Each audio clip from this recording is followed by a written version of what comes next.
नमस्कार दोस्तों, आप देख रहे हैं द हिंद 24 न्यूज। मैं हूं आपके साथ आकांक्षा सोनी। चलिए नजर डालते हैं आज की मुख्य खबरों की ओर। प्रयागराज महाकुंभ क्षेत्र हरियाणा से आए हुए एक महाराज जिन्होंने अपना व्यवसाय छोड़कर धर्म का मार्ग अपनाया, भगवा वस्त्र धारण करके संन्यास का जीवन ग्रहण किया। कौन है यह बाबा? क्या है इनका परिचय? क्या उद्देश्य है महाकुंभ नगर क्षेत्र में आने का उद्देश्य है? बाबा ही बता रहे हैं अपने जीवन के बारे में।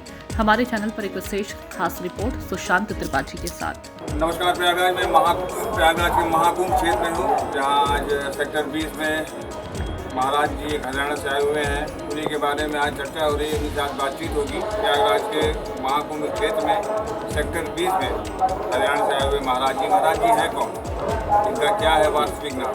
महाराज जी प्रयागराज के महाकुंभ क्षेत्र में आए हुए हैं, इनके उद्देश्य क्या है, क्या ये जनता जनमानस करना चाहते हैं? आइए रूबरू करते हैं द हिंद 24 न्यूज़ के माध्यम से, महाराज जी से संवाद करते हैं, महाराज जी की जीवनी पूछते हैं कि महाराज जी हैं। महाराज जी नमस्कार, मैं सुशांत त्रिपाठी आपका नमस्कार करता हूँ।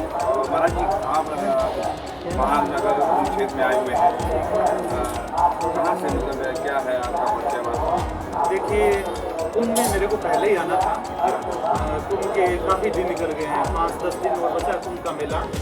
लेकिन मेरे ऊपर काफ़ी केस है और उनकी तारीखें पड़ रही थी मेरी। तो अभी 7 तारीख थी मेरी ईडी के अंदर और तारीख लगाकर डायरेक्ट मैं सीधा पहुंचा हूँ। तो अभी मैं लास्ट तक में रहूँगा।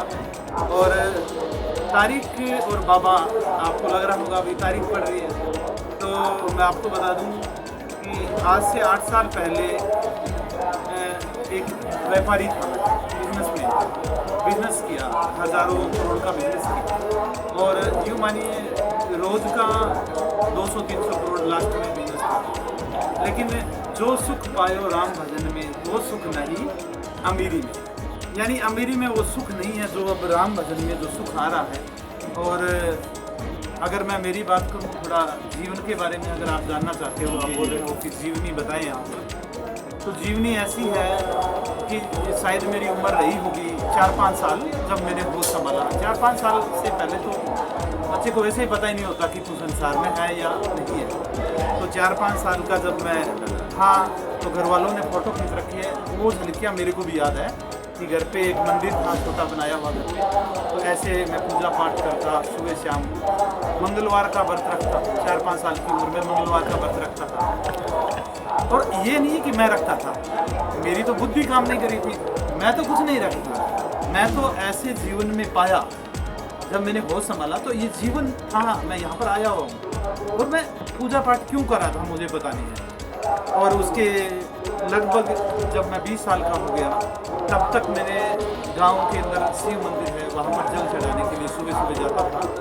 और भक्ति की शुरुआत से बचपन से क्यों थी, पीछे की जन्मों की, या मैं यहाँ पर जो भगवान बोलते हैं ना, यदा यदा ही धर्मस्य, जब जब धर्म की हानि और पाप की वृद्धि होती है, तब तब मैं अपने निरंकार रूप से साकार रूप में प्रकट होता हूँ। क्यों?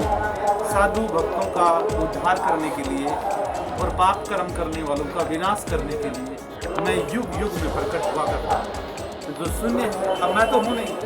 मैंने इस शरीर को बोला 8 साल पहले तो खत्म, मर गया। अहंकार जब छूट गया तो हम भी है, फिर तो सारा अस्तित्व ही परमात्मा है। और मैंने परमात्मा को कहा है कि मेरा पूरा जीवन इस शरीर को तेरा उपकरण बना दिया, इससे चाहे तू कुछ कर, इसको सुख दे दुख दे, लोग इस पर फूल बरसाएं या पत्थर बरसाएं, अब मेरी कोई मर्जी नहीं है, तुम्हारी मर्जी। अब तुम्हारी मर्जी है, तुम्हारी मर्जी है तो परमात्मा कर रहे हैं सब कुछ। युग युग में जब जरूरत होती है, तो अभी आज इस युग में जरूरत है, तो अब इस जो शरीर रूपी यंत्र है, इससे भगवान जो कार्य करवा रहे हैं वो करवाएं। तो 20 साल के बाद में जैसे ही मैं भक्ति करते करते 20 साल का हो गया, फिर एक उम्र होती है, कुछ प्राप्त करना है, कुछ प्राप्त करना है, सब कुछ प्राप्त करना है संसार में। घर, गाड़ी, बंगला, पैसा, ऐसा ड्रीम होता है।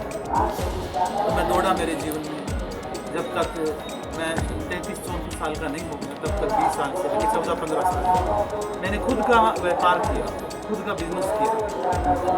और कौन सा व्यापार था महाराज जी? प्रोडक्ट बेस्ड कंपनी थी, फ्यूचर मेकर नाम से कंपनी थी। अगर आप सर्च करोगे तो फ्यूचर मेकर नाम से आपको कंपनी मिल जाएगी। उसमें आप जो CMD भी थे? मैं CMD था, उसका डायरेक्टर था। और मेरे को बड़ा आनंद आ रहा था जब मैं कंपनी कर रहा था। जब मैं कंपनी चल रही थी तो मेरे को बड़ा आनंद आ रहा था। क्यों? क्योंकि लोग नाच रहे थे, गा रहे थे, गरीबी खत्म हो रही थी। मेरे को आनंद आ रहा था कि लोग कामयाब हो रहे हैं, मैं देश का कितना भला कर रहा हूँ।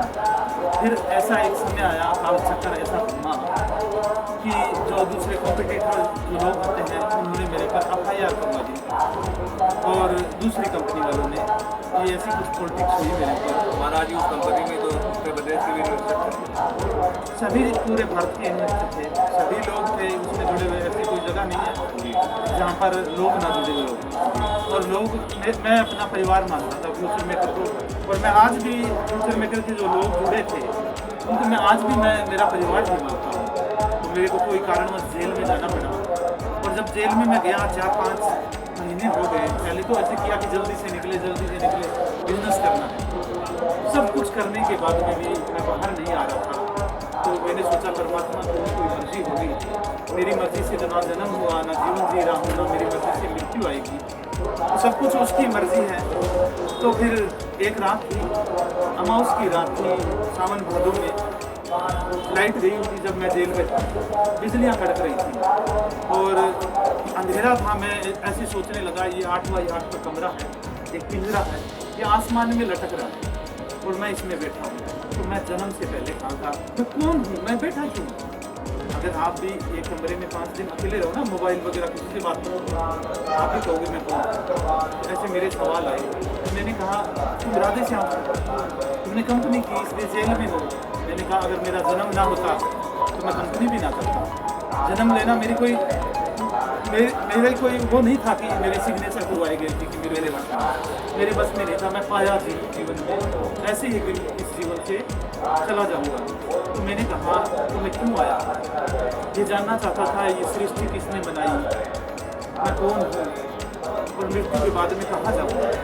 तो छोटी अर्धश्लोक की गीता होती है, उसको मैंने 500 बार पढ़ा, गुरु ग्रंथ साहब पढ़ा, बाइबल, कुरान और बुद्ध के बारे में, महावीर जैन के बारे में, सब के बारे में। ऐसे मेरे 85 किलो से लगभग 70 किलो वजन हो गया था। भूखा, पूरे दिन रोना कि मुझे परमात्मा तुम्हारे दर्शन, बस तुम्हारे क्या हुआ था महाराज जी जब जेल में? तो मेरे ऊपर कंपनी में FIR कर दी थी ना लोगों ने, झूठी है कि जो है कुछ गबन का डाले का मामला। अभी जब चल रही थी तो सब लोग बोल रहे थे कि भगवान आए हैं, सबको रोजगार दे रहे हैं। और जब मैं अंदर चला गया तो ऐसे मीडिया ने भी छापा, लोगों ने अपने व्यूज़ बढ़ाने के लिए ऐसी वीडियो बना के डाली कि घोटाला कर लिया, घोटाला। आज भी जो पैसा है लोगों में आया, पैसा वापस बटा, जो लास्ट में बच गया वो आज भी ईडी में सीज पड़ा है। उनके पास भी ईडी में है। वो अच्छे भारत के कानून पर हमें विश्वास है, तो हमें न्याय। ऐसे ही तमाम खबरों के लिए जुड़े रहिए द हिंद 24 न्यूज़ के साथ।